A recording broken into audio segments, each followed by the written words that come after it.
மதாபிதா குரு தெய்வன்ற மாதிரி இன்றைக்கி எல்லா குருக்களுக்கும் ஹாப்பி டீச்சர்ஸ் டே. நெக்ஸ்ட்டு வந்துட்டு இன்றைக்கி ஓணம் ஃபெஸ்டிவல் கொண்டாடுற எல்லாருக்கும் ஹாப்பி ஓணம்.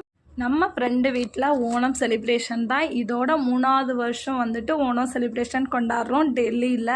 நெக்ஸ்ட் இயர் வந்து இப்படியெல்லாம் சாப்பாடு கிடைக்குமான்னு தெரியலை. ஏன் அப்படின்னா போஸ்டிங் வந்துடும், அவங்கவுங்க தனியாக போயிடுவோம். எல்லா ஃபெஸ்டிவல் அப்பையும் வந்து நட்பை இணைக்கிறதுக்கான ஒரு ஃபெஸ்டிவலாக தான் இருக்குமோ போல். அதனால தான் அந்த காலத்தில் ஃபெஸ்டிவல் வச்சாங்கன்னு எனக்கு தோணுது.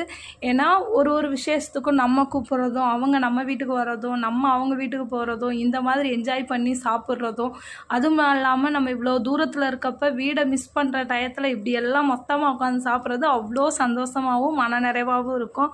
அதே மாதிரி தான் இன்றைக்கி சூப்பராக சாப்பிட்டுட்டு அவங்களுக்கு நான் தான் பரிமாறுவேன், நான் தான் சமைச்ச மாதிரி ஒரு பில்டப் எல்லாம் காமிச்சிட்டு எல்லோரும் மொத்தமாக சாப்பிட்டு என்ஜாய் பண்ணோம். நெக்ஸ்ட் வீடியோவில் பார்க்கலாம்.